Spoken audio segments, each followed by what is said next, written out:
Guys, আসসালামু আলাইকুম। আপনারা সবাই কেমন আছেন? আশা করি ভালো আছেন। আলহামদুলিল্লাহ, আল্লাহর রহমতে আমিও খুব ভালো আছি। তো চলে এলাম শীতের স্পেশাল নতুন আলুর দম রেসিপি নিয়ে। তো আমি আজকে বানাবো কাশ্মীরি আলুর দম। তো তার জন্য দেখুন এরকম মিডিয়াম সাইজের আমি আলুগুলো নিয়ে সেদ্ধ করে নিচ্ছি। খোসা সমেত সেদ্ধ করে নেবো। এইভাবে সেদ্ধ করলে আলুগুলো কি একটুও ভাঙবে না। তো তার জন্য দেখুন আমি খোসা সমেত আলুগুলো দিয়ে আমি পানি দিয়ে সেদ্ধ বসিয়ে দিয়েছি। খুবই সিম্পলভাবে আজকে আমি রেসিপিটা শেয়ার করছি। তো দেখুন আমি 1 চামচ মতো লবণ দিয়ে দিয়েছি। অবশ্যই আলুটা সেদ্ধ করার আগে লবণ দেবেন। তো দেখুন আলুটা আমার ভালোভাবে সেদ্ধ হয়ে গেছে। তো আমি খোসাগুলো ছাড়িয়ে এরকমভাবে আমি কাঁটা চামচে করে এরকমভাবে একটু একটু করে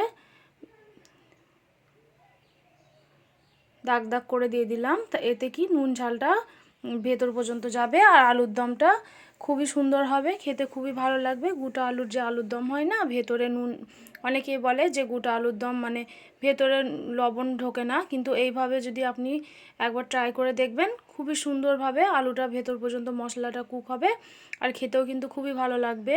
তো আমি দেখুন লবণ আর হলুদ দিয়ে আমি এখানে তেল গরম করে নিয়েছিলাম। তো আমি এবার আলুগুলোকে ভেজে নেবো স্লোতে, একটু ভালোভাবে লাল লাল করে ভেজে নেব।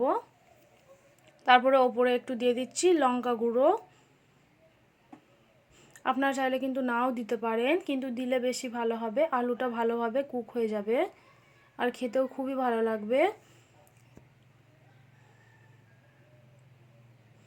তো দেখুন আলুটা আমার কিন্তু ভালোভাবে লাল লাল করে আমি ভেজে নিয়েছি। তো দু পিঠটা ভালোভাবে আমি লাল লাল করে ভেজে নিয়ে এবার আমি তুলে নিচ্ছি একটা প্লেটে।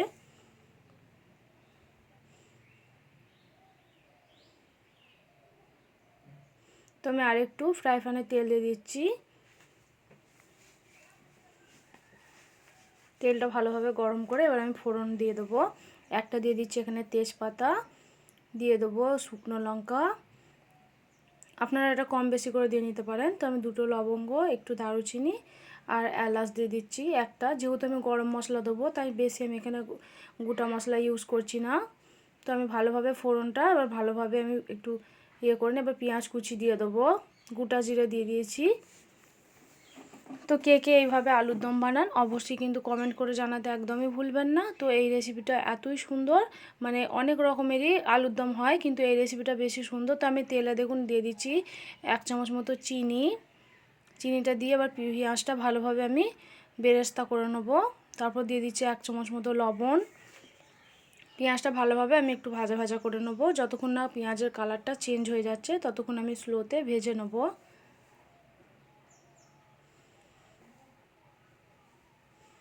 তো পেঁয়াজটা আমি ভালোভাবে এখানে দেখুন লাল লাল করে ভেজে নিয়েছি। তো এবার আমি দিয়ে দেবো কাশ্মীরি লঙ্কা আর তার সাথে দিয়ে দিয়েছি এমনি রেড চিলি পাউডার, মিক্স করে 1 চামচ মতো দিয়ে দিয়েছি।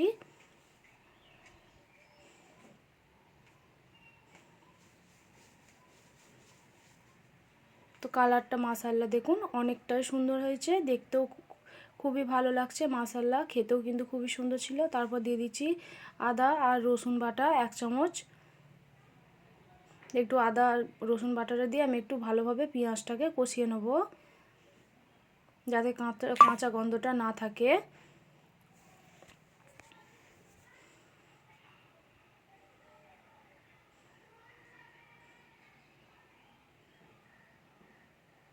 তারপরে অল্প করে একটু আমি পানি দিয়ে দিয়েছি যাতে মশলাটা না পুড়ে যায় আর ভালোভাবে কষিয়ে নিতে হবে। তার জন্য অল্প করে একটু পানি দিয়ে আমি আদা রসুনটা আর একটু ভালোভাবে কষিয়ে নিয়েছি। তো তারপরে আমি দিয়ে দিচ্ছি এখানে 1 চামচের মতো ধনিয়া গুঁড়ো, 1 চামচ জিরে গুঁড়ো আর দিয়ে দেবো 1 চামচ মতো একটু হলুদ গুঁড়ো দিয়ে ভালোভাবে মশলাটা একবার নাড়াচাড়া করে নেবো আমি।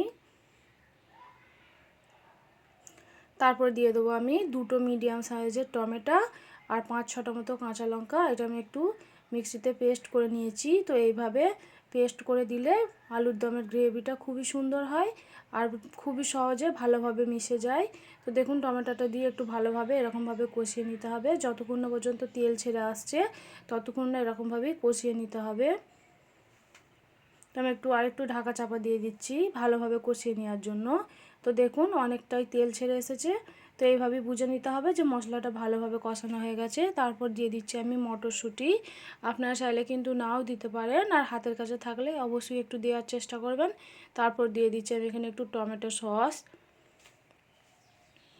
টমেটো সসটা দিলে আলুর দমের টেস্টটা দ্বিগুণ বেড়ে যাবে। তো কে কে আমার মতো আলুর দম এরকম টমেটো সস দেন অবশ্যই কিন্তু জানাতে ভুলবেন না, অবশ্যই কমেন্ট করবেন একবার হলেও। তো দেখুন ভালোভাবে আমি আর একটু কষিয়ে নেব। তো দেখেই বুঝতে পারছেন মশলাটা কিন্তু আমার ভালোভাবে রেডি হয়ে গেছে, মশলা থেকে তেল ছেড়ে দিয়েছে। তো আমি তারপর দিয়ে দিচ্ছি এখানে ভেজে রাখা আলুগুলো। তো আলুগুলো দিয়ে আমি একটু ভালোভাবে কষিয়ে নেব। তারপরে দিয়ে দিচ্ছি আমি বড় চামচের 1 চামচ গরম মশলা গুঁড়ো। তো গরম মশলাটা গুঁড়োটা দিয়ে একটু ভালোভাবে স্লোতে আমি একটু ঢাকা চাপা দিয়ে রেখে দিয়েছিলাম 1 মিনিটের মতো। তো একটু ভালোভাবে কষিয়ে নিচ্ছি। তো দেখুন তেলটা ভালোভাবে কষানো হয়ে গেছে, তাই তেলটা ছেড়ে দিয়েছে। তো আমি আর একটু ভালোভাবে কষিয়ে নিচ্ছি। তো আমি ওপর থেকে দিয়ে দিচ্ছি আমার স্পেশাল ভাজা মশলা। তো মশলাটা দিয়ে আমি আর একটু ভালোভাবে শুকনো শুকনো করে কষিয়ে নেব। তারপর দেখুন কষানোটা রেডি হয়ে গেলে আমি এখানে দিয়ে দিচ্ছি গরম পানি 1 গ্লাস মতো। তো আপনারা যেরকম গ্রেভি রাখবেন সেরকম হিসেবে পানিটা অ্যাড করতে পারেন। তো আমি এটা একটু 2 মিনিটের মতো একটু দমে রাখবো, তার জন্য একটু পানির পরিমাণটা একটু বেশিই দিয়েছি।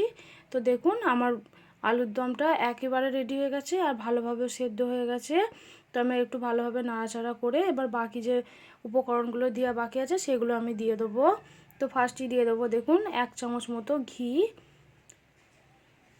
তো আমি ঘি দিয়ে দিচ্ছি এখানে 1 চামচ মতো। এটা কিন্তু অপশনাল, আপনারা চাইলে কিন্তু নাও দিতে পারেন, কিন্তু দিলে টেস্টটা খুবই ভালো আসে। যেহেতু আমি এটা কাশ্মীরি আলুর দম বানাচ্ছি তার জন্য ঘিটা কিন্তু অবশ্যই দিতে হবে। তো আমি ঘিটা দিয়ে এবার ওপর থেকে দিয়ে দেবো ধনিয়া পাতা কুচি। তাহলেই কিন্তু আমার আলুর দমটা পুরোপুরি রেডি। তো এবার আমি স্লোতে রেখে এবার কিছুক্ষণ পর প্লেটে তুলে নিলেই একদমই রেডি হয়ে যাবে আলুর দমের এই রেসিপিটা। আপনাদের কেমন লেগেছে অবশ্যই কিন্তু কমেন্ট করবেন, জানাতে একদমই ভুলবেন না। তো কে কে এরকম আলুর দম পছন্দ করেন সেটাও কিন্তু জানাতে একদমই ভুলবেন না। তো দেখুন আলুর দমটা একদমই রেডি হয়ে গেছে। তো আমি এবার ঢাকা বন্ধ করে রেখে দেবো। ঠান্ডা হয়ে গেলেই প্লেটে তুলে নেবো। তো ওপর থেকে দিয়ে দিচ্ছি আমি 3টে কাঁচা লঙ্কা। তো আরও মানে ফ্লেভারটা ভালো হবে।